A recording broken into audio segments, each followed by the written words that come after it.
Hello guys, ഇന്ന് നമ്മളുടെ 10ാമതേം വ്ളോഗാണ്. മുമ്പ് ഏതോ ഒരു വീഡിയോയിൽ 10ാമതേം നടക്കുകയാണ് എന്ന് പറഞ്ഞിട്ടുണ്ടായിരുന്നു. ഇന്നാണ് 10ാമത്തെ ദിവസം. ആൻഡ് നമ്മളെല്ലാവരും കൂടിയിട്ട് 10ാമതേം കാണാൻ പോയതാണ്. ഘോഷയാത്രയൊക്കെ കാണാനായിട്ട് പോയി.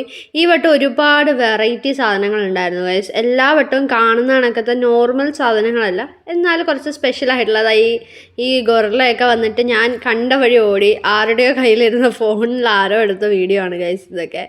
പിന്നെ ഒരുപാട് ഇങ്ങനത്തെ ഡ്രാഗൺ, പിന്നെ തീ തുപ്പുന്ന ഡ്രാഗൺ, ഡ്രോൺ ഡ്രാഗൺ, പിന്നെ കുറേ അഘോരിമാരുണ്ടായിരുന്നു. അങ്ങനെ ഒരുപാട് ഇതൊക്കെ സാമ്പിളാണ്. ബട്ട് എല്ലാ വട്ടത്തെയും കണക്കത്തെ ഒരു ബഹളവും ആനയും ഈ വട്ടം ഇല്ലായിരുന്നു. പക്ഷെ കുറേ വെറൈറ്റി സാധനങ്ങളുണ്ടായിരുന്നു. ഈ വട്ടം ഒരു ആനയോ രണ്ടാനയോ എങ്ങാണ്ടേ ഉണ്ടായിരുന്നുള്ളൂ. അറിയത്തില്ല കറക്റ്റായിട്ട് എത്ര ആന ഉണ്ടായിരുന്നു എന്ന്. ആൻഡ് അടിപൊളിയാണ്. എല്ലാ വട്ടവും നമ്മൾ മുടങ്ങാതെ ചെയ്യുന്ന ഒരു പരിപാടിയാണ് 10ാമതേം കാണാൻ പോകുന്നത്. അതിന് ഈ വട്ടവും നമ്മൾ ഒരു മുടക്കവും വരുത്തിയില്ല. അങ്ങനെ കുറച്ച് നേരം അവിടെ കറങ്ങി തിരിഞ്ഞ് നിന്ന് ഓരോ ഐസ്ക്രീമൊക്കെ വാങ്ങിച്ചു കുടിച്ച് ഇച്ചിരി നേരം അവിടെ നിന്നു. അതൊക്കെ കഴിഞ്ഞ് നമ്മൾ വീട്ടിൽ വന്നപ്പോൾ ശിവലാമി നല്ല വീശപ്പവും ചിക്കൻ കറിയൊക്കെ റെഡിയാക്കി വെച്ചിട്ടുണ്ടായിരുന്നു. അതൊക്കെ കഴിച്ച് പിറ്റേ ദിവസം അവിടുന്ന് വാങ്ങിച്ച ഒരു ഹൈഡ്രജൻ ബലൂൺ നമ്മൾ അപ്പൂസ് പറത്തി വിടുകയാണ്. അപ്പോൾ അത്രേ ഉള്ളൂ. That's all.